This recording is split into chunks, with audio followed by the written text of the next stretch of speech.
वाहिगुरु जी का खालसा वाहिगुरु जी की फतेह। सच्चे पातशाह धन साहिब श्री गुरु ग्रंथ साहिब जी महाराज तिन्हां दी कृपा रहमत सदका आप जी सतसंगत दीयां घड़ियां दा सुख मान रहे हो। सच्चे पातशाह जी दी अमृत पवित्र गुरबाणी दा कीर्तन आप जी ने प्यार शरधा नाल सरवण कीता है। आओ सच्चे पातशाह जी दे पावन इतिहास की लड़ीवार कथा प्यार शरधा नाल सरवण करिए। धन गुरु गोबिंद सिंह सच्चे पातशाह महाराज अपने खालसे नूं उपदेश दे रहे ने। गरीब नवाज सतगुरु जी ने बाबा गुरबख्श सिंह साहिब जी नूं कलयुग नाल होई वारता की बाबत जिवें दस्सिया तां बाबा गुरबख्श सिंह साहिब ने ये सारा ही इतिहास भाई साहिब सिंह जी लिखारी नूं अपने मुखार बिंद तो लिखाया। गरीब नवाज सतगुरु जी नूं कलयुग ने कहा, महाराज तुहाडे समय विच मेरा राज है, तुहाडा राज भी इसे तरह ही महाराज मेरे समय विच कायम होया है, तो मैनूं कोई सतगुरु पातशाह महाराज सेवा का मौका बख्शो। सतगुरु पातशाह महाराज ने कहा, तेरी करनी की होवेगी। गरीब नवाज सतगुरु जी नूं कहंदा, महाराज करनी मेरी है नाम की वृद्धता करांगा। मेरे राज काल दे विच नाम का बीज ही प्रफुल्लित होवेगा ते करनी मेरी ऐसी होवेगी शुभ करनी जीवां कोलों नाश हो जाएगी। कोई भी भला नहीं रहेगा, जे दिसेगा भला तो होवेगा नहीं वो भला। सच्चे पातशाह महाराज जी नूं इसने बहुत वड्डे वड्डे पाप जिहड़े आ कह के सुनाए। जिवें सतगुरु जी ने कहा कि कलयुग रथ है अग्न का कूड़ अग्गै रथवाहो। कलयुग जिहड़ा है ना ये अग दा रथ है ते अग साध संगत जी सब कुछ ही साड़ के सुवाह कर दिंदी है। इस नूं तोड़न वाला झूठ है, इस नूं चलाउण वाला साध संगत जी जिन्ना भी कोई झूठ बोलदा है कलयुग दे अंदर उसकी बड़ी प्रभता हुंदी है। औगणी ते पापां दे करन वाला जीव बहुत जल्दी कलयुग दे विच प्रफुल्लित हुंदा है। पर कलयुग दा जिहड़ा न्याय है ना वो सतगुरु ने बाणी विच कहा है, एह कर करे सो एह कर पाए, कोई ना पकड़ीए किसै दै थाए। कलयुग का जिहड़ा न्याय जिहड़ा प्रलोक विच हुंदा है, जिस हथ नाल कर्म कीता उसे नूं ही सज़ा प्राप्त हुंदी है। जिहो जिहा कर्म कीता उहो जिहा फल वढना पैंदा है। सतयुग दे विच धर्म दा रथ सी, सत उसदा रथवाही सी। द्वापर दे विच लोग तपस्या करदे सन ते साध संगत जी त्रेते दे अंदर यज्ञ करिया करदे सी। पर कलयुग दे अंदर तां लोग झूठ बोलदे है, पाप करदे है। इसने अपनी सारी विथया जिस समय सुनाई, जिवें जाणो साध संगत जी ये उपदेश मात्र इतिहास हुंदा है। कई गुरमुख समझदे है कि काल्पनिक है, पर साध संगत गुरु साहिब जी का इतिहास काल्पनिक नहीं हुंदा। काल्पनिक वो है जिन्हों आप ही सिरजिया होवे। ये कवि राज कवि भाई संतोख सिंह जी ने लिखिया, नाल हवाला दिंदे असीं लिखिया कित्थों है। कहंदे ने ब्रह्म ज्ञानी बाबा गुरबख्श सिंह जी महापुरुष बाबा बुढ़ा साहब जी दे पड़पोतरे उन्हां दे मुख तो निकली हुई एक कथा जिसनूं भाई साहिब सिंह जी ने लिखती रूप दिता। उन्हां लिखतां तो असीं ये इतिहास अगे सिरजिया है। बाबा गुरबख्श सिंह साहब जी जिन्हां ने 5 साल की आयु विच गुरु गोबिंद सिंह साहब जी नूं गुरता दा तिलक दिता सी। कलयुग अपने लक्षण गुरु गोबिंद सिंह साहब महाराज नूं दस रहा है। सच्चे पातशाह महाराज जी इस दे ये कीते हुए पाप जाल जो ये दस रहा है, महाराज जी अपने नरोल खालसे की बाबत किवें कलयुग दे नाल कुछ संवाद करते ने। आओ सरवण करिए। सच्चे पातशाह जी का ध्यान करते हुए आखो जी सतनाम श्री वाहिगुरु साहिब जी। सतनाम श्री वाहिगुरु साहिब जी। ਗਰਭ ਗਰਾਵੈ ਨਾਰਿਕਾ ਸੁਭ ਕਾ ਹੋਏ ਨਾ ਗਰਭ। ਸੱਚੇ ਪਾਤਸ਼ਾਹ ਮਹਾਰਾਜ ਨੂੰ ਕਹਿੰਦਾ ਸਤਿਗੁਰੂ ਇਹੋ ਜੀ ਵਕਾਰਾਂ ਦੀ ਰੀਤ ਚੱਲੇਗੀ, ਅਣਵਿਆਹੀਆਂ ਇਸਤਰੀਆਂ ਦੇ ਵੀ ਗਰਭ ਜਿਹੜੇ ਹੋਣਗੇ ਸਤਿਗੁਰੂ ਪਾਤਸ਼ਾਹ ਮਹਾਰਾਜ ਉਹਨਾਂ ਨੂੰ ਗਰਾ ਦਿੱਤਾ ਜਾਵੇਗਾ। ਸੋ ਸੁਭਗਾ ਇਸਤਰੀ ਜਿਹੜੀ ਆ ਵਿਆਹੀ ਇਸਤਰੀ ਉਸ ਨੂੰ ਗਰਭ ਨਹੀਂ ਜਲਦੀ ਹੀ ਰੁਕੇਗਾ। ਇਸ ਪ੍ਰਕਾਰ ਦੇ ਮਹਾਰਾਜ ਪਾਪ ਹੋਣਗੇ ਮੇਰੇ ਸਮੇਂ ਦੇ ਅੰਦਰ ਕਿ ਬਹੁਤ ਜ਼ਿਆਦਾ ਲੋਕ ਧਰਮ ਤੋਂ ਗਰਕ ਜਾਣਗੇ। ਭੂਤ ਪ੍ਰੇਤ ਸੇਵਨ ਕਰੈ ਨਹਿ ਸਿਮਰੇ ਸ੍ਰੀ ਪ੍ਰਭ। ਵਾਹਿਗੁਰੂ ਦੇ ਨਾਮ ਦੇ ਸਿਮਰਨ ਤੋਂ ਦੂਰ ਚਲੇ ਜਾਣਗੇ, ਭੂਤਾਂ ਪ੍ਰੇਤਾਂ ਦੀ ਸੇਵਾ ਕਰਿਆ ਕਰਨਗੇ, ਤਾਗਾ ਤਵੀਤਿਆਂ ਦੇ ਵਿੱਚ ਹੀ ਬਹੁਤ ਵਿਸ਼ਵਾਸ ਰੱਖਣਗੇ। ਜੇ ਕਿਤੋਂ ਕੋਈ ਮੰਤਰ ਜੰਤਰ ਲੈ ਲਿਆ ਉਹਦੇ ਉੱਤੇ ਵਿਸ਼ਵਾਸ ਰੱਖਣਗੇ, ਮੜੀਆਂ ਮਸਾਣਾਂ ਦੇ ਉੱਤੇ ਭਰੋਸਾ ਰੱਖਣਗੇ, ਸ਼੍ਰੀ ਪ੍ਰਭ ਨੂੰ ਵਾਹਿਗੁਰੂ ਨੂੰ ਯਾਦ ਨਹੀਂ ਲੋਕ ਕਰਨਗੇ। ਇਹੋ ਜਿਹਾ ਮਹਾਰਾਜ ਸੰਸਾਰ ਦੇ ਅੰਦਰ ਅਰਾਜਕਤਾ ਫੈਲ ਜਾਵੇਗੀ। ਜਹਾਂ ਚਾਹ ਤਹਿ ਬਿਗਨ ਬਹੁ ਬਿਨਾ ਚਾਹ ਹੋਏ ਕਾਮ। ਜਿੱਥੇ ਬਹੁਤ ਚੰਗਾ ਕੰਮ ਹੁੰਦਾ ਹੋਵੇਗਾ ਮਹਾਰਾਜ ਉੱਥੇ ਮੈਂ ਵਿਗਨ ਤੇ ਵਿਗਨ ਪਾਵਾਂਗਾ। ਬਹੁਤ ਜ਼ਿਆਦੇ ਉੱਥੇ ਵਿਗਨ ਪੈਣਗੇ, ਕਲਾ ਹੋਵੇਗੀ, ਲੜਾਈ ਪਾ ਦੇਵਾਂਗਾ। ਤੇ ਜਿਹੜਾ ਜਿੱਥੇ ਕੰਮ ਚੰਗਾ ਨਹੀਂ ਹੁੰਦਾ ਹੋਵੇਗਾ, ਬਹੁਤ ਭੈੜਾ ਕਰਮ ਕਰਦੇ ਹੋਣਗੇ, ਉੱਥੇ ਮਹਾਰਾਜ ਮੈਂ ਬੜੇ ਹੀ ਉਹਨਾਂ ਦੇ ਕੰਮ ਨੂੰ ਸੌਖਿਆਂ ਕਰ ਦੇਵਾਂਗਾ।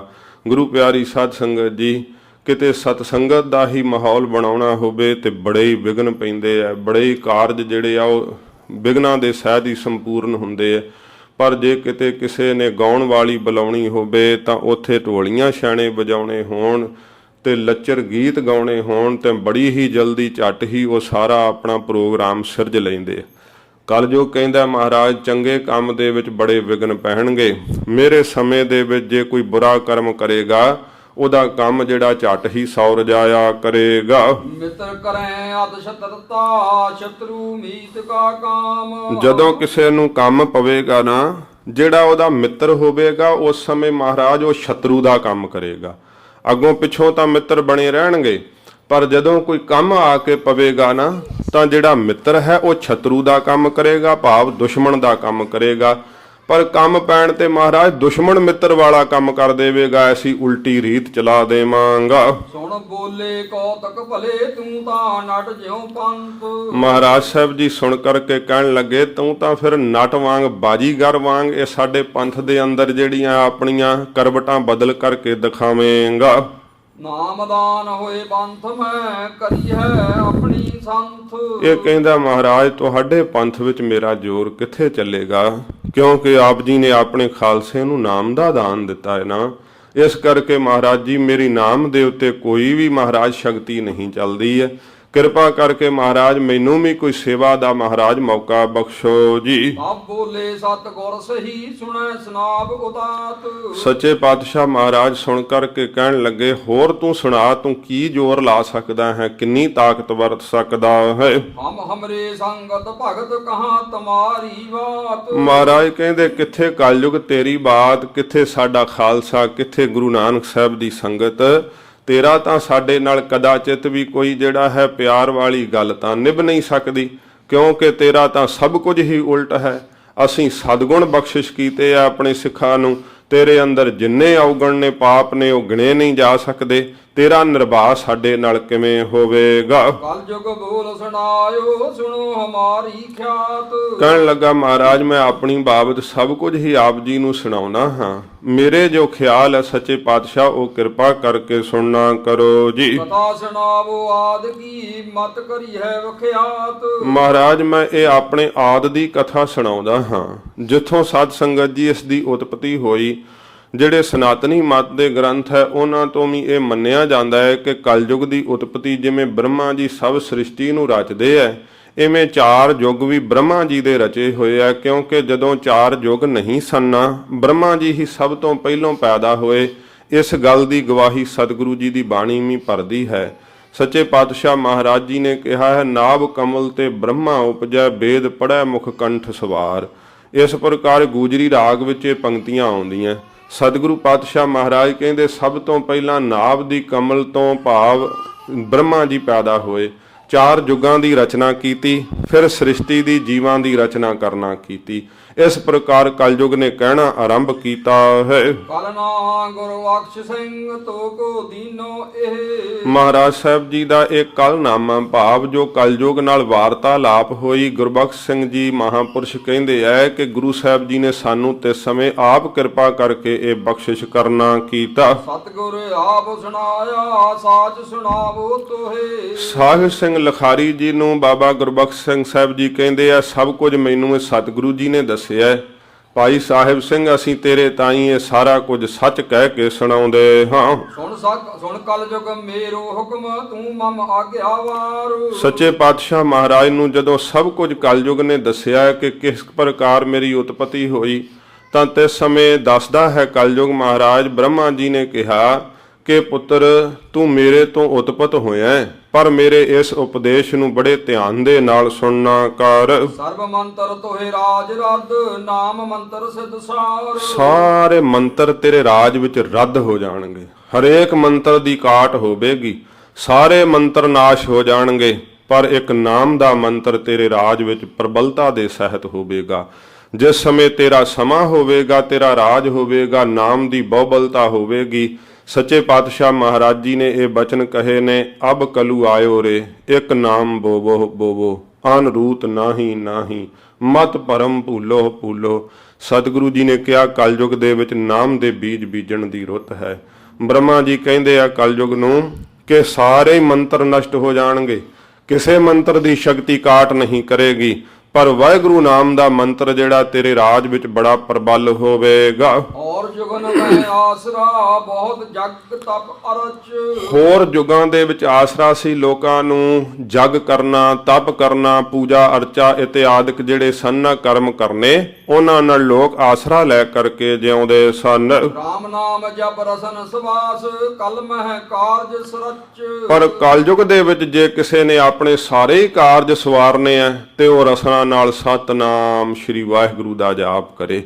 ਕਲਯੁਗ ਦੇ ਵਿੱਚ ਜੇ ਕੋਈ ਚਾਹੁੰਦਾ ਹੈ ਕਿ ਮੇਰੇ ਸਾਰੇ ਹੀ ਕਾਰਜ ਪੂਰੇ ਹੋਣ ਤਾਂ ਉਹ ਫਿਰ ਵਾਹਿਗੁਰੂ ਵਾਹਿਗੁਰੂ ਦਾ ਜਾਪ ਕਰਨਾ ਕਰੇ, ਗੁਰੂ ਨਾਨਕ ਸਾਹਿਬ ਦੀ ਅੰਮ੍ਰਿਤ ਬਾਣੀ ਪੜ੍ਹਨਾ ਕਰੇ। ਹੋਏ ਰਾਜ ਹੋਏ ਪੁੱਤਰ ਜਬ ਸਭ ਦੇਵਨ ਦਿਉ ਵਰਜ। ਕਹਿਣ ਲੱਗੇ ਜਦੋਂ ਤੇਰਾ ਰਾਜ ਹੋਵੇਗਾ ਸਭ ਦੇਵੀ ਦੇਵਤਿਆਂ ਦੀਆਂ ਸ਼ਕਤੀਆਂ ਵਰਜੀਆਂ ਜਾਣਗੀਆਂ, ਕੋਈ ਵੀ ਦੇਵੀ ਦੇਵਤੇ ਦੀ ਸ਼ਕਤੀ ਜਿਹੜੀ ਆ ਤੇਰੇ ਰਾਜ ਵਿੱਚ ਜਿਹੜੀ ਪ੍ਰਬਲ ਨਹੀਂ ਹੋ ਸਕੇਗੀ। ਜਿਉ ਇੱਛਾ ਤਿਉ ਵਰਤੀਏ ਨਾਮ ਮਹਾਤਮ ਗਰਜ। ਤੇ ਪਰ ਜਿਵੇਂ ਇੱਛਾ ਹੋਵੇ ਤਿਵੇਂ ਵਰਤੀ, ਪਰ ਨਾਮ ਦੀ ਮਹਿਮਾ ਜਿਹੜੀ ਆ ਉਹ ਤੇਰੇ ਰਾਜ ਵਿੱਚ ਪ੍ਰਬਲ ਰਹੇਗੀ। ਗਰਜ ਗਰਜ ਕੇ ਭਾਵ ਸਭ ਨੂੰ ਦਸੀ ਕਿ ਸਭ ਤੋਂ ਵੱਡੀ ਨਾਮ ਦੀ ਮਹਿਮਾ ਹੈ ਮੇਰੇ ਰਾਜ ਵਿੱਚ। ਭਲਾ ਤੁਮਾਰਾ ਰਾਜ ਹੋਏ ਸਗਲ ਸਿੱਧ ਹੋਏ ਬਾਚ। ਤਾਂ ਇਉਂ ਤੇਰਾ ਰਾਜ ਜਿਹੜਾ ਭਲਾ ਹੋਵੇਗਾ ਨਾਮ ਦੀ ਪ੍ਰਬਲਤਾ ਕਰਕੇ, ਤੇ ਨਾਮ ਜਪਣ ਵਾਲਿਆਂ ਦੇ ਕਾਰਜ ਸਿੱਧ ਹੋਣਗੇ। ਥੋੜੀ ਕਰਨੀ ਫਲ ਅਦਕ ਤੀਨ ਰਾਖੀਓ ਸਾਚ। ਇਉਂ ਜਿਹੜੇ 3 ਯੁੱਗ ਹੋਏ ਆ ਉਹਨਾਂ ਵਿੱਚ ਬੜੀ ਕਠਨ ਜਿਹੜੀ ਆ ਤਪੱਸਿਆ ਸਾਧਨਾ ਕਰਨੀ ਪੈਂਦੀ ਸੀ, ਬੜੇ ਯਤਨ ਕਰਨੇ ਪੈਂਦੇ ਸਨ, ਕਠਨ ਸਾਧਨ ਸਾਧਣੇ ਪੈਂਦੇ ਸਨ। ਪਰ ਕਲਯੁਗ ਦੇ ਵਿੱਚ ਕਹਿੰਦੇ ਥੋੜੀ ਜਿੰਨੀ ਕਰਨੀ ਦੇ ਨਾਲ ਬਹੁਤ ਵੱਡਾ ਫਲ ਪ੍ਰਾਪਤ ਹੁੰਦਾ। ਉਹ ਕਰਨੀ ਹੈ ਵਾਹਿਗੁਰੂ ਦੇ ਨਾਮ ਜਪਣ ਦੀ, ਉਹ ਕਰਨੀ ਹੈ ਸਤ ਸੰਗਤ ਦੇ ਕਰਨ ਦੀ। ਭਾਈ ਗੁਰਦਾਸ ਸਾਹਿਬ ਜੀ ਨੇ ਕਿਹਾ ਹੈ ਕਿ ਕਿੰਨੇ ਸਮੇਂ ਲੱਖਾਂ ਬਰਸ ਕਹਿੰਦੇ ਨੇ ਤਪੱਸਿਆ ਹਿਮਾਲਿਆ ਦੀਆਂ ਪਰਬਤਾਂ ਤੇ ਜਾ ਕੇ ਕਰਦਾ ਰਹੇ। ਗਰਮੀਆਂ ਵਿੱਚ ਧੂਣੀਆਂ ਤਾ ਤਾ ਕੇ ਤਪੱਸਿਆ ਕਰੇ, ਸਰਦੀਆਂ ਵਿੱਚ ਬਰਫੀਲੇ ਪਰਬਤਾਂ ਤੇ ਬੈਠ ਕੇ ਤਪੱਸਿਆ ਕਰੇ। ਉਹਨਾਂ ਤਪੱਸਿਆ ਦਾ ਫਲ ਜਿਹੜਾ ਹੈ ਨਹੀਂ ਪ੍ਰਾਪਤ ਹੁੰਦਾ ਜਿੰਨਾ ਇੱਕ ਵਾਰ ਸ੍ਰੀ ਵਾਹਿਗੁਰੂ ਕਹਿਣ ਦਾ ਫਲ ਪ੍ਰਾਪਤ ਹੁੰਦਾ ਹੈ। ਕਲਯੁਗ ਦੇ ਸਮੇਂ ਵਿੱਚ ਨਾਮ ਦੀ ਕਰਨੀ ਦਾ ਬਹੁਤ ਵੱਡਾ ਫਲ ਪ੍ਰਾਪਤ ਹੋਵੇਗਾ। ਕਰਮ ਤਾਂ ਬਹੁਤ ਛੋਟਾ ਹੋਵੇਗਾ ਪਰ ਇਹਦਾ ਫਲ ਬਹੁਤ ਵੱਡਾ ਹੋਵੇਗਾ। ਜਿਵੇਂ ਗੁਰੂ ਨਾਨਕ ਦੇਵ ਸੱਚੇ ਪਾਤਸ਼ਾਹ ਮਹਾਰਾਜ ਨੇ ਭਾਈ ਪਿਰਥੀਮਲ ਸਹਿਗਲ ਨੇ ਜਦੋਂ ਪੁੱਛਿਆ ਸੀ, ਸੱਚੇ ਪਾਤਸ਼ਾਹ ਕੋਈ ਮੋਕਸ਼ ਦਾ ਮਾਰਗ ਦੱਸੋ, ਮਹਾਰਾਜ ਕੋਈ ਮੁਕਤੀ ਦਾ ਸਾਧਨ ਦੱਸ ਦਿਓ, ਤਾਂ ਸਤਿਗੁਰੂ ਨੇ ਕਿਹਾ ਪਿਰਥੀਮਲ ਸਹਿਗਲ ਦੋਵੇਂ ਟਾਈਮ ਚੱਲ ਕੇ ਸੰਗਤ ਵਿੱਚ ਆਵੀਂ, ਆਪਣੇ ਮੁਖ ਤੋਂ ਵਾਹਿਗੁਰੂ ਨਾਮ ਜਪੀ ਮੁਕਤ ਹੋ ਜਾਵੇਂਗਾ।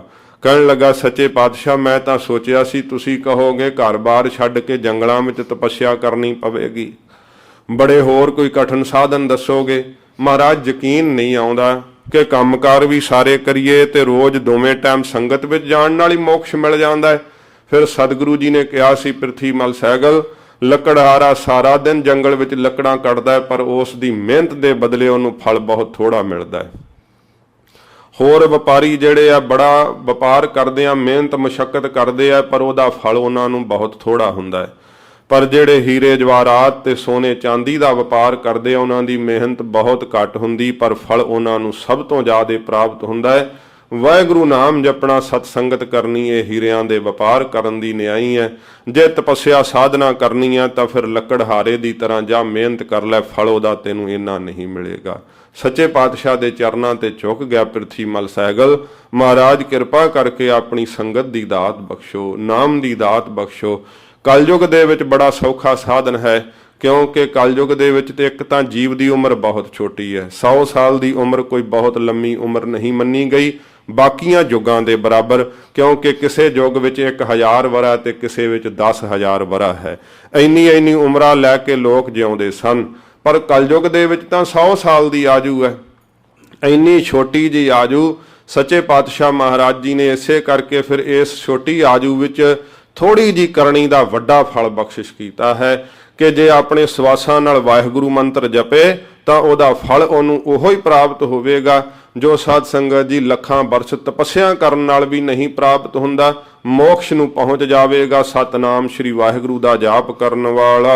ਪਰਿਆੰਚੀ ਪਰ ਨਾਰ ਤਜ ਨਾਮ ਸਦਾ ਹੈ ਸਵਾਸ। ਜਿਹੜਾ ਪਰ ਅੰਛੀ ਭਾਵ ਪਰਾਏ ਦਾ ਧਨ ਵੇਖ ਕਰਕੇ ਲਾਲਚ ਨਹੀਂ ਕਰੇਗਾ ਤੇ ਪਰ ਇਸਤਰੀ ਨੂੰ ਤਿਆਗ ਕਰਕੇ ਨਾਮ ਦਾ ਪ੍ਰੇਮ ਕਰੇਗਾ, ਤੇਰੇ ਸਮੇਂ ਦੇ ਅੰਦਰ ਹਰ ਭਜ ਹਰ ਚਿਤ ਹੇਤ ਹਰ ਸਿਧ ਕੀ ਕੁਲ ਆਸ। ਜਿਸ ਦੇ ਅੰਦਰ ਵਾਹਿਗੁਰੂ ਦਾ ਹੀ ਭਜਨ ਕਰਨ ਦਾ ਚਾਹ ਹੋਵੇਗਾ, ਜਿਸ ਦੀ ਰਸਨਾ ਤੇ ਵਾਹਿਗੁਰੂ ਨਾਮ ਹੋਵੇਗਾ, ਜਿਹਦੇ ਅੰਦਰ ਇਸ ਪ੍ਰਕਾਰ ਵਾਹਿਗੁਰੂ ਰਾਮ ਦਾ ਹੋਵੇਗਾ, ਜਿਹੜਾ ਆਪਣੀ ਵੰਸ਼ ਦੇ ਵਿੱਚ ਵੀ ਨਾਮ ਦਾ ਬੀਜ ਬੀਜੇਗਾ ਕਲਯੁਗ, ਉਸ ਦੇ ਉੱਪਰ ਤੇਰਾ ਜ਼ੋਰ ਨਹੀਂ ਚੱਲੇਗਾ। ਦੇਹ ਅੰਤ ਵੀ ਹਰ ਭਜੇ ਤੋ ਵੀ ਹੋਏ ਨਿਸਤਾਰ। ਐਸਾ ਉਸ ਦਾ ਨਿਸਤਾਰਾ ਹੋਵੇਗਾ। ਜੇ ਕਲਯੁਗ ਨੂੰ ਕਹਿੰਦੇ ਆ ਤੇਰੇ ਸਮੇਂ ਦੇ ਅੰਦਰ ਸਾਰੇ ਜੀਵਨ ਵੀ ਜੇ ਉਹਨੇ ਭਜਨ ਨਹੀਂ ਕੀਤਾ, ਜੇ ਮਰਨ ਲੱਗਿਆ ਮੁਖ ਤੋਂ ਵਾਹਿਗੁਰੂ ਸ਼ਬਦ ਨਿਕਲ ਗਿਆ ਤਾਂ ਵੀ ਉਹਨੂੰ ਤਾਰ ਦੇਵਾਂਗੇ, ਤਾਂ ਵੀ ਉਹਦਾ ਨਿਸਤਾਰਾ ਕਰ ਦੇਵਾਂਗੇ।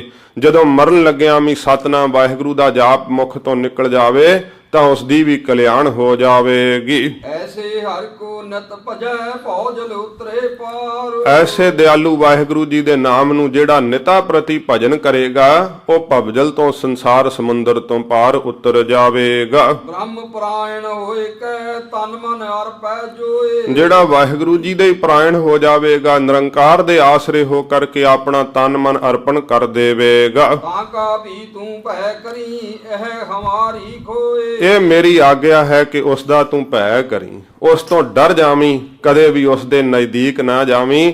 ਜਿਹੜਾ ਤਨ ਮਨ ਕਰਕੇ ਗੁਰੂ ਕਾ ਦਾਸ ਹੋ ਜਾਵੇਗਾ, ਗੁਰੂ ਕਾ ਸਿੱਖ ਬਣ ਜਾਵੇਗਾ, ਉਸ ਦੇ ਨੇੜੇ ਨਾ ਜਾਵੀਂ। ਸੱਚੇ ਪਾਤਸ਼ਾਹ ਮਹਾਰਾਜ ਜੀ ਦੀ ਬਾਣੀ ਕਹਿੰਦੀ ਹੈ, ਯਹ ਸਾਧੂ ਕੀਰਤਨ ਭਜਨ ਨਾਨਕ ਨੀਤ। ਮਹਾਰਾਜ ਸੱਚੇ ਪਾਤਸ਼ਾਹ ਕਹਿੰਦੇ ਜਹ ਸਾਧੂ ਕੀਰਤਨ ਭਜਨ ਨਾਨਕ ਨੀਤ। ਸੋ ਸਾਧ ਸੰਗਤ ਪੰਕਤੀ ਕਈ ਵਾਰ ਵਿਸਰ ਜਾਂਦੀ ਹੈ, ਨਹੀਂ ਕੰਠ ਕਈ ਵਾਰ ਪੰਕਤੀ ਹੁੰਦੀ ਆ ਉਹ ਰਸਨਾ ਤੇ ਨਹੀਂ ਚੜ੍ਹਦੀ।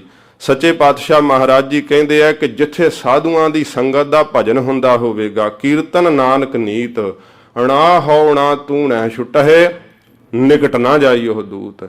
ਕਹਿੰਦੇ ਤੂੰ ਵੀ ਵੱਜਿਆ ਜਮਦੂਤ ਨਹੀਂ ਛੁੱਟੇਗਾ। ਧਰਮ ਰਾਜਾ ਕਹਿੰਦਾ ਮੇਰੀ ਪੁਰੀ ਵੀ ਨਹੀਂ ਵੱਜੀ ਹੋਈ ਛੁੱਟੇਗੀ। ਇਸ ਕਰਕੇ ਜਿੱਥੇ ਸੰਗਤ ਭਜਨ ਕਰਦੀ ਹੈ, ਜਿੱਥੇ ਵਾਹਿਗੁਰੂ ਦਾ ਨਾਮ ਜਪਦੇ ਆ, ਉਥੇ ਨਾ ਤੂੰ ਕਿਤੇ ਜਾਣਾ ਕਰੀ।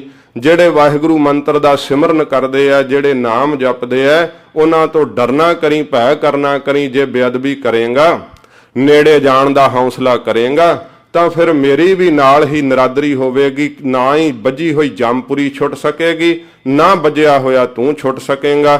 ਇਸ ਪ੍ਰਕਾਰ ਕਲਯੁਗ ਨੂੰ ਹਦਾਇਤ ਕਰਦੇ ਹਨ ਬ੍ਰਹਮਾ ਜੀ। ਅਪਰ ਸਗਲ ਤਜ ਆਸਰੋ ਏਕ ਨਾਮ ਕੋ ਪ੍ਰੇਮ। ਹੋਰ ਸਾਰੇ ਹੀ ਆਸਰੇ ਤਜ ਕਰਕੇ ਛੱਡ ਕਰਕੇ ਜਿਹੜਾ ਇੱਕ ਨਾਮ ਦਾ ਪਿਆਰ ਆਸਰਾ ਆਪਣੇ ਹਿਰਦੇ ਵਿੱਚ ਧਾਰਨ ਕਰੇਗਾ। ਦੀਨ ਲੋਕ ਕੋ ਵੇਦ ਕੈ ਜਾਏ ਸੋ ਜਸ ਜੀ ਖੇਮ।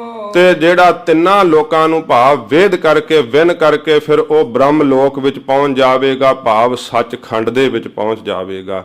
ਉਹਦੀ ਅਵਸਥਾ ਇਹੋ ਜੀ ਹੋਵੇਗੀ, ਤੇਰੇ ਸਮੇਂ ਵਿੱਚ ਰਹਿੰਦਾ ਹੋਇਆ ਵੀ ਉਹ ਪਾਪਾਂ ਤੋਂ ਨਿਰਲੇਪ ਰਹੇਗਾ। ਜਿਵੇਂ ਕਮਲ ਦਾ ਫੁੱਲ ਚਿੱਕੜ ਵਿੱਚ ਰਹਿੰਦਾ ਹੀ ਪਾਣੀ ਤੋਂ ਚਿੱਕੜ ਤੋਂ ਨਿਰਲੇਪ ਰਹਿੰਦਾ ਹੈ, ਇਵੇਂ ਕਲਯੁਗ ਦੇ ਸਮੇਂ ਵਿੱਚ ਰਹਿੰਦੇ ਹੋਏ ਮਹਾਰਾਜ ਕਹਿੰਦੇ ਉਹ ਗੁਰਮੁਖ ਪਿਆਰੇ ਦੀਸੈ ਸਾਮੈ ਸਭ ਤੇ ਰਹਤੇ ਪਾਰ ਬ੍ਰਹਮ ਕਾਉ ਧਿਆਨ ਧਰਤੇ। ਤੁਰਦੇ ਫਿਰਦੇ ਉਹ ਵਿਹਾਰ ਕਰਦੇ ਸਭ ਵਿੱਚ ਦਿਸਦੇ ਐ, ਪਰ ਉਹਨਾਂ ਦਾ ਧਿਆਨ ਗੁਰੂ ਵਿੱਚ ਲੱਗਾ ਰਹਿੰਦਾ ਹੈ, ਨਿਰੰਕਾਰ ਵਿੱਚ ਲੱਗਾ ਰਹਿੰਦਾ ਹੈ। ਇਹੋ ਜਿਹਾ ਮਹਾਰਾਜ ਸੱਚੇ ਪਾਤਸ਼ਾਹ ਜੀ ਕਹਿੰਦੇ ਉਹ ਗੁਰਸਿੱਖਾਂ ਦਾ ਸੁਭਾਅ ਹੁੰਦਾ ਹੈ। ਕਲਯੁਗ ਨੂੰ ਕਹਿੰਦੇ ਤੇਰਾ ਸਮਾਂ ਬੜਾ ਪ੍ਰਬਲ ਹੋਵੇਗਾ, ਹਰੇਕ ਤੇ ਤੇਰਾ ਜ਼ੋਰ ਚੱਲੇਗਾ, ਪਰ ਜਿਹੜੇ ਗੁਰੂ ਕੇ ਸਿੱਖ ਹੋਣਗੇ ਉਹਨਾਂ ਉੱਤੇ ਤੇਰਾ ਜ਼ੋਰ ਨਹੀਂ ਚੱਲ ਸਕੇਗਾ। ਆਪਣੀ ਨਾਰੀ ਸੱਚ ਬਿਰਤ ਖਾਜ ਅਖਾਜੀ ਬਿਰਤ। ਫਿਰ ਐਸਾ ਜਿਸ ਦਾ ਸੁਭਾਅ ਹੋਵੇਗਾ ਆਪਣੀ ਪਤਨੀ ਦੇ ਧਰਮ ਵਿੱਚ ਪਰਪੱਕ ਰਹੇਗਾ, ਜਾਂ ਪਤਨੀ ਆਪਣੇ ਪਤੀ ਵਰਤਾ ਧਰਮ ਵਿੱਚ ਪਰਪੱਕ ਰਹੇਗੀ। ਕਿਹੜੀ ਚੀਜ਼ ਖਾਣੀ ਚਾਹੀਦੀ ਹੈ ਤੇ ਕਿਹੜੀ ਚੀਜ਼ ਨਹੀਂ ਖਾਣੀ ਚਾਹੀਦੀ ਵੇਖ ਕਰਕੇ ਆਪਣੇ ਮੁਖ ਦੇ ਉੱਤੇ ਸੰਜਮ ਰੱਖੇਗਾ, ਆਪਣੀਆਂ ਅੱਖਾਂ ਦੇ ਉੱਤੇ ਸੰਜਮ ਰੱਖੇਗਾ, ਆਪਣੀ ਜੀਭਾ ਦੇ ਉੱਤੇ ਸੰਜਮ ਰੱਖੇਗਾ। ਪਰ ਜੀਵ ਦਾ ਸਾਧ ਸੰਗਤ ਜੀ ਇਹਨਾਂ ਚੀਜ਼ਾਂ ਦੇ ਉੱਤੇ ਸੰਜਮ ਨਹੀਂ ਹੈ। ਨੇਤਰਾਂ ਤੇ ਸੰਜਮ ਨਹੀਂ ਰਹਿੰਦਾ ਕਿ ਕੀ ਚੀਜ਼ਾਂ ਵੇਖਣੀਆਂ ਚਾਹੀਦੀਆਂ ਕੀ ਨਹੀਂ ਵੇਖਣੀਆਂ ਚਾਹੀਦੀਆਂ। ਰਸਨਾ ਦੇ ਉੱਤੇ ਸੰਜਮ ਨਹੀਂ ਰਹਿੰਦਾ ਹੈ, ਕੀ ਬੋਲਣਾ ਚਾਹੀਦਾ ਕੀ ਨਹੀਂ ਬੋਲਣਾ ਚਾਹੀਦਾ। ਗਲਤ ਵੇਖਣ ਕਰਕੇ ਤੇ ਗਲਤ ਬੋਲਣ ਕਰਕੇ ਜਿੰਨੀ ਸਾਡੀ ਸਰੀਰ ਦੀ ਸ਼ਕਤੀ ਨਸ਼ਟ ਹੁੰਦੀ ਆ, ਹੋਰ ਕਿਸੇ ਵੀ ਕਾਰਜ ਨਾਲ ਇੰਨੀ ਸ਼ਕਤੀ ਨਸ਼ਟ ਨਹੀਂ ਹੁੰਦੀ। ਬਹੁਤ ਸਰੀਰ ਦੀ ਤਾਕਤ ਸਾਧ ਸੰਗਤ ਜੀ ਭੈੜਾ ਬੋਲਣ ਕਰਕੇ ਖਤਮ ਹੋ ਜਾਂਦੀ ਹੈ, ਬਹੁਤ ਸਰੀਰ ਦੀ ਤਾਕਤ ਜਿਹੜੀ ਆ ਭੈੜਾ ਵੇਖਣ ਕਰਕੇ ਖਤਮ ਹੋ ਜਾਂਦੀ ਹੈ। ਇਸ ਕਰਕੇ ਜਿਹੜਾ ਕੋਈ ਸੰਜਮ ਦੇ ਨਾਲ ਹੀ ਆਪਣੇ ਮੁਖ ਤੋਂ ਬੋਲੇ ਉਹ ਬੋਲ ਬੋਲੇ ਜਿਸ ਦੇ ਨਾਲ ਕਿਸੇ ਦਾ ਹਿਰਦਾ ਨਾ ਦੁਖੇ, ਹਰੇਕ ਨੂੰ ਉਹ ਬੋਲ ਚੰਗਾ ਲੱਗੇ। ਇਸ ਪ੍ਰਕਾਰ ਆਪਣੇ ਨੇਤਰਾਂ ਦੇ ਉੱਤੇ ਸੰਜਮ ਕਰੇ, ਕੀ ਚੀਜ਼ ਖਾਣੀ ਚਾਹੀਦੀ ਹੈ ਕੀ ਨਹੀਂ ਖਾਣੀ ਚਾਹੀਦੀ। ਅਯੋਗ ਚੀਜ਼ਾਂ ਦਾ ਜਿਹੜਾ ਤਿਆਗ ਕਰਦਾ ਹੋਇਆ ਐਸਾ ਆਪਣੇ ਇੰਦਰੀਆਂ ਦਾ ਦਮਨ ਕਰਕੇ ਨਾਮ ਜਪਣਾ ਕਰੇ। ਸੋਈ ਸੰਤ ਗੁਰਮਾਨੀ ਹੋ ਕੁਲ ਕਲੂ ਪੁੱਤਰ ਸਤ ਜਿਤ ਚਿਤ। ਕਹਿੰਦੇ ਨੇ ਕਲਯੁਗ ਪੁੱਤਰ ਉਹ ਤੇਰੇ ਸਮੇਂ ਵਿੱਚ ਸੰਤ ਹੋਵੇਗਾ, ਉਸ ਨੂੰ ਸੰਤ ਮੰਨਿਆ ਜਾਵੇਗਾ ਜਿਹਦੇ ਅੰਦਰ ਨਾਮ ਰਮਦਾ ਹੋਵੇਗਾ, ਅੱਖਾਂ ਤੇ ਕੰਟਰੋਲ ਹੋਵੇਗਾ, ਜੀਭਾ ਤੇ ਉਹਦਾ ਸੰਜਮ ਹੋਵੇਗਾ, ਕੰਨਾਂ ਦੇ ਉੱਤੇ ਸੰਜਮ ਹੋਵੇਗਾ। ਜਿਨੇ ਆਪਣੀਆਂ ਇੰਦਰੀਆਂ ਨੂੰ ਵਸ ਕੀਤਾ ਹੋਵੇਗਾ ਉਹ ਸੰਤ ਅਖਵਾਵੇਗਾ।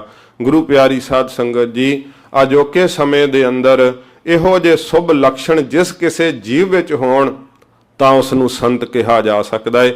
ਪਰ ਜੇ ਕੋਈ ਸੰਤ ਵਾਲਾ ਲਿਬਾਸ ਪਾ ਕਰਕੇ ਕਹੇ ਤਾਂ ਉਸ ਨੂੰ ਤਾਂ ਸੰਤ ਨਹੀਂ ਮੰਨਿਆ ਜਾ ਸਕਦਾ। ਜੇ ਮਹਾਂਪੁਰਸ਼ਾਂ ਵਾਲੇ ਲੱਛਣ ਨਹੀਂ ਹਨ, ਇਹ ਨਿਸ਼ਾਨੀ ਸਾਧਕੀ ਜਿਸ ਭੇਟਤ ਤਰੀ ਹੈ। ਮਹਾਂਪੁਰਸ਼ ਦੀ ਨਿਸ਼ਾਨੀ ਇਹ ਹੁੰਦੀ ਹੈ ਜਿਹਦੇ ਵੱਲ ਵੇਖ ਕੇ ਕਲੇਜੇ ਨੂੰ ਠੰਡ ਪੈ ਜਾਵੇ, ਜਿਹਦਾ ਦਰਸ਼ਨ ਕਰਕੇ ਹਿਰਦਾ ਸ਼ਾਂਤ ਹੋ ਜਾਵੇ। ਇਹੋ ਜਿਹੇ ਹੁੰਦੇ ਆ ਮਹਾਂਪੁਰਸ਼। ਸੱਚੇ ਪਾਤਸ਼ਾਹ ਮਹਾਰਾਜ ਜੀ ਨੂੰ ਇਹ ਕਲਯੁਗ ਕਹਿੰਦਾ ਮਹਾਰਾਜ ਮੈਨੂੰ ਹਦਾਇਤ ਹੋਈ ਹੈ, ਰਾਜ ਤਾਂ ਮੇਰਾ ਬੜਾ ਪ੍ਰਬਲ ਹੈ, ਪਰ ਜਿਹੜੇ ਐਸੇ ਮਹਾਂਪੁਰਸ਼ ਹੋਣਗੇ ਉਹਨਾਂ ਉੱਤੇ ਮੇਰਾ ਜ਼ੋਰ ਨਹੀਂ ਚੱਲੇਗਾ। ਸਤਜੁਗ ਮੇਰੇ ਸਿਰ ਵਸੋ ਪੂਜਾ ਵਸੋ ਤ੍ਰਿਤ। ਇਹ ਬ੍ਰਹਮਾ ਜੀ ਨੇ ਕਿਹਾ ਹੈ ਕਿ ਜਿਹੜਾ ਸਤਜੁਗ ਉਹ ਤਾਂ ਸਾਡੇ ਸੀਸ ਤੇ ਵਸਦਾ ਹੈ। ਤਾਂ ਇਸ ਪ੍ਰਕਾਰ ਜਿਹੜਾ ਇਸ ਪ੍ਰਕਾਰ ਦੁਆਰਾ ਪੜੋ ਪੂਜਾ ਵਸੋ ਤ੍ਰਿਤ। ਤੇ ਜਿਹੜਾ ਤ੍ਰੇਤਾ ਯੁਗ ਹੈ ਸਾਡੀਆਂ ਭੁਜਾਵਾਂ ਬਾਹਾਂ ਵਿੱਚ ਵਸਦਾ ਹੈ। ਦੁਆਪਰ ਵਸਿਓ ਜੰਗ ਮਮ ਤੂੰ ਚਰਨਨ ਕੋਸੇ। ਤੇ ਦੁਆਪਰ ਯੁੱਗ ਜਿਹੜਾ ਕਹਿੰਦੇ ਸਾਡੀਆਂ ਲੱਤਾਂ ਵਿੱਚ ਵਸਦਾ ਹੈ, ਤੇ ਕਲਯੁਗ ਤੂੰ ਚਰਨਾਂ ਦੇ ਵਿੱਚ ਵਸ ਰਿਹਾ ਹੈ। ਅੰਗ ਅੰਗ ਕੀ ਮੁਕਤ ਇਹ ਵੇਦ ਮਾਂਜ ਲਿਖ ਦੀਨ। ਤੇ ਕਹਿੰਦੇ ਨੇ ਚਰਨਾਂ ਦੀ ਸੇਵਾ ਵਾਲਾ ਹੀ ਮਹਾਤਮ ਪਾਉਂਦਾ ਹੈ। ਕਹਿੰਦੇ ਨੇ ਵੇਦਾਂ ਦੇ ਵਿੱਚ ਵੀ ਜਿਹੜਾ ਹੈ ਤੇਰੇ ਸਮੇਂ ਦਾ ਮਹਾਤਮ ਨਾਮ ਦੀ ਮਹਿਮਾ ਹੀ ਲਿਖੀ ਹੋਵੇਗੀ। ਜਿਹੜੇ ਵੇਦ ਵੀ ਕਹਿੰਦੇ ਆ ਕਿ ਨਾਮ ਦੀ ਮਹਿਮਾ ਕੋਈ ਨਹੀਂ ਜਾਣ ਸਕਦਾ, ਨਾਮ ਦੀ ਵੱਡੀ ਵਡਿਆਈ ਕਲਯੁਗ ਦੇ ਵਿੱਚ ਹੋਵੇਗੀ। ਸੋਈ ਸੋ ਸਾਚੀ ਭਲੀ ਸਕਲ ਸੰਭਾਲਾ ਕੀਨ। ਜਿਸ ਨੇ ਇਸ ਸੱਚੀ ਗੱਲ ਨੂੰ ਆਪਣੇ ਹਿਰਦੇ ਵਿੱਚ ਸੰਭਾਲ ਲਿਆ ਹੈ, ਸਾਰੇ ਕਰਮ ਤਜ ਕਰਕੇ ਇੱਕ ਨਾਮ ਦਾ ਕਰਮ ਕੀਤਾ ਹੈ। ਆਪਣੋ ਆਪਣੋ ਰਾਜ ਕਰ ਤੁਮ ਆਇਓ ਮਮ ਧਾਮ। ਬਾਕੀ ਸਾਰੇ ਯੁੱਗਾਂ ਨੇ ਆਪੋ ਆਪਣਾ ਰਾਜ ਕੀਤਾ। ਕਲਯੁਗ ਜਦੋਂ ਤੂੰ ਰਾਜ ਕਰਕੇ ਆਵੇਂਗਾ ਤਾਂ ਨਾਮ ਦੀ ਬਿਰਧਤਾ ਕਰਕੇ ਤੇਰੀ ਕਲਿਆਣ ਹੋਵੇਗੀ। ਕਰ ਕਰ ਕਰਨੀ ਕਲਪ ਲਗ ਪਾਈਓ ਆਏ ਆਰਾਮ। ਇਉਂ ਫਿਰ ਜਦੋਂ ਤੇਰਾ ਯੁੱਗ ਸਮਾਪਤ ਹੋਵੇਗਾ, ਤੇਰਾ ਸਮਾਂ ਸਮਾਪਤ ਹੋਵੇਗਾ, ਤਾਂ ਨਾਮ ਦੀ ਮਹਿਮਾ ਕਰਕੇ ਜਿਹੜੇ ਗੁਰਸਿੱਖ ਹਨ ਉਹ ਤੇਰੇ ਸਮੇਂ ਵਿੱਚ ਵੱਡੀ ਵਡਿਆਈ ਪਾਉਣਗੇ। ਬ੍ਰਹਮ ਬਾਗ ਕਹਿ ਸੰਗਤਾ ਪਰ ਪਰਾਦ ਪਸੰਤੀ ਜਾਪ। ਇਸ ਪ੍ਰਕਾਰ ਕਹਿੰਦੇ ਨੇ ਬ੍ਰਹਮਾ ਜੀ ਨੇ ਬਚਨ ਕਹੇ ਕਿ ਕਲਯੁਗ ਤੇਰੇ ਸਮੇਂ ਦੇ ਅੰਦਰ ਨਾਮ ਜਪਣ ਵਾਲਿਆਂ ਦੀ ਅਵਸਥਾ ਏਡੀ ਵੱਡੀ ਹੋਵੇਗੀ, ਉਹ ਪਰਾਬਾਣੀ ਦੇ ਨਾਲ ਜਾਪ ਕਰਿਆ ਕਰਨਗੇ। ਬਾਕੀ ਯੁੱਗਾਂ ਦੇ ਵਿੱਚ ਇਹ ਅਵਸਥਾ ਨਹੀਂ ਸੀ ਪ੍ਰਾਪਤ ਹੁੰਦੀ। ਪਰ ਨਾਮ ਜਪਣ ਦੇ ਨਾਲ ਕਲਯੁਗ ਦੇ ਵਿੱਚ ਐਡੀ ਵੱਡੀ ਅਵਸਥਾ ਪ੍ਰਾਪਤ ਹੁੰਦੀ ਹੈ। ਬੜੇ ਸੌਖੇ ਹੀ ਕੰਮ ਕਰਦਿਆਂ ਕਿਰਤ ਕਰਦਿਆਂ ਗੁਰੂ ਕੇ ਸਿੱਖ ਜਿਹੜੇ ਆ ਇਸ ਪਰਾ ਬਾਣੀ ਦੇ ਜਾਪ ਦੀ ਅਵਸਥਾ ਨੂੰ ਪ੍ਰਾਪਤ ਕਰਨਗੇ। ਮਦਮਾ ਵੈਖਰੀ ਜਾਪ ਰਸ ਚਾਰ ਵੇਦ ਇਸ ਥਾਪ। ਇਸ ਪ੍ਰਕਾਰ ਇਹ ਚਾਰ ਬਾਣੀਆਂ ਨੇ ਮਦਮਾ, ਪਸੰਤੀ ਤੇ ਬੈਖਰੀ, ਇਹਨਾਂ ਦਾ ਅਭਿਆਸ ਕਰਨਗੇ ਜਿਹੜੇ ਜੀਵ ਉਹ ਮੋਕਸ਼ ਨੂੰ ਪ੍ਰਾਪਤ ਕਰਨਗੇ। ਨਾਰਾਇਣ ਦੇਵ ਹੈ ਪਰਾਕਾਰ ਨਰ ਪਸੰਤੀ ਇਸ਼ਟ। ਤੇ ਇਸ ਪ੍ਰਕਾਰ ਇਹਨਾਂ ਦੇ ਜਿਹੜੇ ਇਹਨਾਂ ਬਾਣੀਆਂ ਦੇ ਦੇਵਤੇ ਭਾਵ ਉਹ ਵੀ ਇਹਨਾਂ ਦੇ ਵਸਣ ਦੇ ਥਾਂ ਭਾਵ ਸਰੀਰ ਦੇ ਅੰਦਰ ਵੱਖਰੇ ਵੱਖਰੇ ਨੇ। ਕਹਿੰਦੇ ਬੈਖਰੀ ਬਾਣੀ ਜਿਹੜੀ ਆ ਉਹ ਤਾਂ ਰਸਨਾ ਤੇ ਵਸਦੀ ਆ, ਭਾਵ ਰਸਨਾ ਤੋਂ ਨਿਕਲਦੀ ਆ। ਜੋ ਅਸੀਂ ਬੋਲਦੇ ਆ ਹੁੰਦੀ ਤਾਂ ਪਹਿਲਾਂ ਪਰਾ ਬਾਣੀ ਆ, ਉਪਜਦੀ ਪਰਾਈ ਹੈ ਤੇ ਪਰ ਇਹ ਨਿਕਲਦੀ ਬੈਖਰੀ ਬਣ ਕੇ ਆ। ਇਹਨਾਂ ਦੇ ਤਿੰਨ ਬਦਲਾਵ ਹੁੰਦੇ ਆ, ਚੌਥੀ ਬੈਖਰੀ ਬਣ ਕੇ ਬਾਹਰ ਨਿਕਲਦੀ ਹੈ। ਇਹ ਜਿਹੜੀ ਬੈਖਰੀ ਜਿਹੜੀ ਆ ਰਸਨਾ ਤੇ ਵਸਦੀ ਹੈ। ਮਦਮਾ ਸਾਧ ਸੰਗਤ ਜੀ ਗਲੇ ਦੇ ਵਿੱਚ ਵਸਦੀ ਹੈ। ਬਾਗ ਦੇਵੀ ਮਦਮਾ ਵਸੈ ਵਿਆਸ ਬੇਖਰੀ ਸ੍ਰਿਸ਼ਟ। ਤੇ ਜਿਹੜੀ ਇਸ ਪ੍ਰਕਾਰ ਪਰਾ ਬਾਣੀ ਆ ਉਹ ਨਾਭੀ ਦੇ ਵਿੱਚ ਵਸਦੀ ਹੈ ਤੇ ਸਾਧ ਸੰਗਤ ਜੀ ਮਦਮਾ ਜਿਹੜੀ ਹੈ ਉਸ ਤੋਂ ਉੱਪਰ ਥੋੜੀ ਜੀ ਵਸਦੀ ਹੈ। ਤੇ ਜਿਹੜੀ ਗਲੇ ਵਿੱਚ ਇਸ ਪ੍ਰਕਾਰ ਇਹ ਮਦਮਾ ਤੇ ਪਸੰਤੀ ਤੇ ਬੈਖਰੀ ਬਣ ਕੇ ਬਾਹਰ ਨਿਕਲ ਜਾਂਦੀ ਹੈ। ਸਵਾਸ ਠਹਿਰਾਵੇ ਨਾਭ ਘਰ ਉਠੇ ਤਰੰਗੀ ਤੋਜ। ਜਿਹੜਾ ਨਾਭ ਦੇ ਵਿੱਚ ਆਪਣੇ ਸਵਾਸਾਂ ਨੂੰ ਠਹਿਰਾਵੇ ਭਾਵ ਪਰਾ ਬਾਣੀ ਦੁਆਰਾ ਜਾਪ ਕਰੇ, ਉਸ ਦਾ ਜਾਪ ਨਿਰੰਤਰ ਇੰਨਾ ਤੇਜ਼ ਹੁੰਦਾ ਹੈ ਇੱਕ ਰਸ ਜਿਵੇਂ ਸਾਧ ਸੰਗਤ ਜੀ ਡੱਡੂ ਨਹੀਂ ਜਾ ਸਕਦਾ ਹਵਾਈ ਜਹਾਜ਼ ਦੀ ਰਫ਼ਤਾਰ ਕੀ ਹੁੰਦੀ ਹੈ।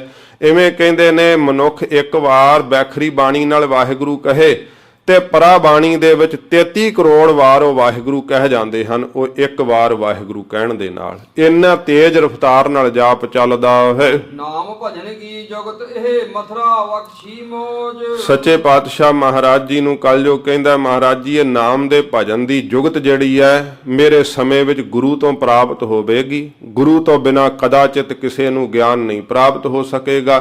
ਕਿੰਨਾ ਵੀ ਕੋਈ ਸੰਜਮੀ ਹੋਵੇ, ਕਿੰਨਾ ਵੀ ਕੋਈ ਯਤਨ ਕਰੇ, ਉਹਦਾ ਮਹਾਰਾਜ ਪਾਪਾਂ ਤੋਂ ਬਿਰਤੀ ਨਹੀਂ ਹਟ ਸਕੇਗੀ। ਜਿਹੜਾ ਗੁਰੂ ਧਾਰਨ ਕਰਕੇ ਨਾਮ ਜਪੇਗਾ ਮਹਾਰਾਜ ਉਸ ਨੂੰ ਇਹ ਬਖਸ਼ਿਸ਼ ਪ੍ਰਾਪਤ ਹੋ ਜਾਵੇਗੀ। ਕਹਿ ਕਰ ਸਾਹਿਬ ਸਿੰਘ ਸੁਣੋ ਚੁੱਪ ਕੀਨੀ ਕਲ ਗਮ। ਤੇ ਸਮੇਂ ਭਾਈ ਸਾਹਿਬ ਸਿੰਘ ਜੀ ਨੂੰ ਬਾਬਾ ਗੁਰਬਖਸ਼ ਸਿੰਘ ਸਾਹਿਬ ਜੀ ਕਹਿੰਦੇ ਨੇ ਇੰਨੇ ਬਚਨ ਕਹਿ ਕਰਕੇ ਕਲਯੁਗ ਨੇ ਚੁੱਪ ਕੀਤੀ।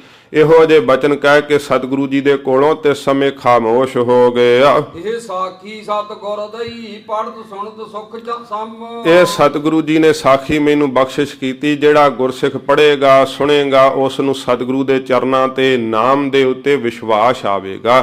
ਸੱਚੇ ਪਾਤਸ਼ਾਹ ਜੀ ਦਾ ਨਾਮ ਜਪਣ ਵਾਸਤੇ ਉਸ ਦਾ ਮਨ ਜਿਹੜਾ ਪ੍ਰਬਲਤਾ ਦੇ ਸਹਿਤ ਬੜਾ ਉਤਸ਼ਾਹਤ ਹੋਵੇਗਾ। ਗਰੀਬ ਨਿਵਾਜ ਸੱਚੇ ਪਾਤਸ਼ਾਹ ਮਹਾਰਾਜ ਜੀ ਨੂੰ ਕਲਯੁਗ ਨੇ ਇਹ ਵੀ ਬਚਨ ਕਹੇ ਸੀ ਜੋ ਸ਼੍ਰੀ ਨਾਨਕ ਪ੍ਰਕਾਸ਼ ਗ੍ਰੰਥ ਦੇ ਅੰਦਰ ਆਉਂਦੇ ਐ। ਸਤਿਗੁਰੂ ਜੀ ਨੂੰ ਕਹਿੰਦਾ ਸੀ ਮਹਾਰਾਜ ਮੈਂ ਅੰਮ੍ਰਿਤ ਵੇਲੇ ਨਹੀਂ ਕਿਸੇ ਨੂੰ ਜਾਗਣ ਦਿਆਂਗਾ। ਐਸਾ ਸੁਸਤੀ ਦਾ ਆਲਸ ਦਾ ਮਹਾਰਾਜ ਮੈਂ ਉਹਨਾਂ ਦੇ ਉੱਤੇ ਓਢਣਾ ਓਢ ਦਿਆਂਗਾ। ਕੋਈ ਵੀ ਜੀਵ ਉੱਠਣਾ ਨਹੀਂ ਪਾਵੇਗਾ, ਨਾਮ ਭਜਨ ਦਾ ਰਸ ਨਹੀਂ ਲੈਣਾ ਪਾਵੇਗਾ। ਫਿਰ ਸਤਿਗੁਰੂ ਪਾਤਸ਼ਾਹ ਮਹਾਰਾਜ ਨੇ ਕਿਹਾ ਕਲਯੁਗ ਸਾਡੇ ਰਾਜ ਦੇ ਅੰਦਰ ਤੂੰ ਆਪਣੀ ਪ੍ਰਬਲਤਾ ਦਿਖਾ ਰਿਹਾ ਕਿਉਂਕਿ ਕਲਯੁਗ ਦੇ ਵਿੱਚ ਗੁਰੂ ਨਾਨਕ ਸਾਹਿਬ ਦਾ ਰਾਜ ਹੈ। ਜਿਹਦਾ ਰਾਜ ਹੋਵੇ ਸਿੱਕਾ ਉਹਦਾ ਹੀ ਚੱਲਦਾ ਹੈ। ਸੱਚੇ ਪਾਤਸ਼ਾਹ ਮਹਾਰਾਜ ਕਹਿੰਦੇ ਫਿਰ ਜਿਹੜੇ ਸਾਡੇ ਸਿੱਖ ਹੋਣਗੇ ਉਹ ਆਲਸ ਨੀਂਦ ਨੂੰ ਤਿਆਗ ਕਰਕੇ ਅੰਮ੍ਰਿਤ ਵੇਲੇ ਜਾਗਣਗੇ। ਗੁਰ ਸਤਿਗੁਰ ਕਾ ਜੋ ਸਿੱਖ ਅਖਾਏ ਸੋ ਭਲ ਕੇ ਉਠ ਹਰ ਨਾਮ ਤੇ ਆਵੇ। ਉਦਮ ਕਰੇ ਭਲ ਕੇ ਪ੍ਰਭਾਤੀ ਇਸ਼ਨਾਨ ਕਰੇ ਅੰਮ੍ਰਿਤ ਸਰਨ ਆਵੇ। ਪਹਿਲਾ ਹੁਕਮ ਸਤਿਗੁਰੂ ਜੀ ਦਾ ਕਿ ਉੱਠ ਕਰਕੇ ਅੰਮ੍ਰਿਤ ਵੇਲੇ ਇਸ਼ਨਾਨ ਕਰਨਾ, ਫਿਰ ਸਾਧ ਸੰਗਤ ਜੀ ਨਾਮ ਦਾ ਜਪਣਾ ਤੇ ਫਿਰ ਉਪਕਾਰ ਕਰਦਿਆਂ ਹੋਇਆਂ ਦਾਨ ਕਰਨਾ। ਇਹ ਤਿੰਨ ਸਾਧਨ ਸਤਿਗੁਰੂ ਜੀ ਨੇ ਬਖਸ਼ਿਸ਼ ਕੀਤੇ ਜਿਸ ਕਰਕੇ ਧਰਮੀਆਂ ਦੇ ਉੱਤੇ ਨਾਮ ਰਸੀਆਂ ਦੇ ਉੱਤੇ ਕਲਯੁਗ ਦਾ ਜ਼ੋਰ ਨਹੀਂ ਚੱਲਦਾ। ਪਾਪਾਂ ਦਾ ਸਾਧ ਸੰਗਤ ਜੀ ਵਸ ਨਹੀਂ ਚੱਲਦਾ। ਉਹ ਇਸ ਘਨਾਉਣੇ ਸਮੇਂ ਵਿੱਚ ਰਹਿੰਦੇ ਹੋਏ ਪਾਪਾਂ ਦੇ ਵਿੱਚ ਰਹਿੰਦੇ ਹੋਏ ਵੀ ਇਹਨਾਂ ਤੋਂ ਨਿਰਲੇਪ ਰਹਿੰਦੇ ਹਨ। ਦੋਹਰਾ ਸਵਾ ਸਰਵ ਕਵੀਆਂ ਵਿਖੇ ਇਸ ਵਿਦ ਭਿਓ ਸੰਵਾਦ। ਕਵੀਆਂ ਦੀ ਸਭਾ ਦੇ ਵਿੱਚ ਵਿਦਵਾਨਾਂ ਦੀ ਸਭਾ ਵਿੱਚ ਇਸ ਪ੍ਰਕਾਰ ਦਾ ਸੰਵਾਦ ਹੋਇਆ। ਇਹ ਗੁਰੂ ਗੋਬਿੰਦ ਸਿੰਘ ਸਾਹਿਬ ਮਹਾਰਾਜ ਨਾਲ ਬਚਨ ਬਿਲਾਸ ਹੋਏ ਕਿਉਂਕਿ ਸਤਿਗੁਰੂ ਜੀ ਨੇ ਕੁਝ ਪ੍ਰਸ਼ਨ ਪੁੱਛੇ ਸਨ ਤੇ ਉਹਨਾਂ ਦੇ ਵਿਜਨ ਵਜੋਂ ਮਹਾਰਾਜ ਨੇ ਉੱਤਰ ਦਿੱਤੇ ਸਨ ਇਹਨਾਂ ਕਵੀਆਂ ਨੂੰ ਵਿਦਵਾਨਾਂ ਨੂੰ। ਜਦੋਂ ਸਤਿਗੁਰੂ ਜੀ ਨੂੰ ਕਹਿੰਦੇ ਸੀ ਮਹਾਰਾਜ ਇਹਨਾਂ ਦੇ ਉੱਤਰ ਸਾਥੋਂ ਤਾਂ ਯੋਗ ਨਹੀਂ ਦੱਸੇ ਗਏ, ਤੁਸੀਂ ਕਿਰਪਾ ਕਰਕੇ ਆਪ ਜੀ ਯੋਗ ਉੱਤਰ ਦੇਵੋ, ਤਾਂ ਸੱਚੇ ਪਾਤਸ਼ਾਹ ਮਹਾਰਾਜ ਨੇ ਤੇ ਸਮੇਂ ਆਪ ਉੱਤਰ ਬਖਸ਼ਿਸ਼ ਕੀਤੇ। ਇਉਂ ਕਵੀਆਂ ਦੀ ਸਭਾ ਵਿੱਚ ਵਿਦਵਾਨਾਂ ਦੀ ਸਭਾ ਵਿੱਚ ਸੱਚੇ ਪਾਤਸ਼ਾਹ ਮਹਾਰਾਜ ਨੇ ਕਲਯੁਗ ਦੀ ਵਾਰਤਾਲਾਪ ਦੇ ਵੀ ਬਚਨ ਕਹੇ ਹਨ। ਧੰਨ ਧੰਨ ਧੰਨ ਸਭ ਹੀ ਕਹਿ ਹਿਰਦੇ ਅਦਕ ਅਹਲਾਦ। ਸਾਰੇ ਸਤਿਗੁਰੂ ਜੀ ਨੂੰ ਧੰਨ ਮਹਾਰਾਜ, ਧੰਨ ਸਤਿਗੁਰੂ ਇਉਂ ਕਹਿੰਦੇ ਹੋਏ ਬੜਾ ਆਨੰਦ ਪਾਉਂਦੇ ਹਨ। ਜੋ ਪਈ ਉਠੇ ਪ੍ਰਭੂ ਮੰਦਰ ਕੋ ਗਏ। ਸੱਚੇ ਪਾਤਸ਼ਾਹ ਮਹਾਰਾਜ ਉੱਠ ਕਰਕੇ ਮਹਿਲਾਂ ਨੂੰ ਗਏ ਨੇ।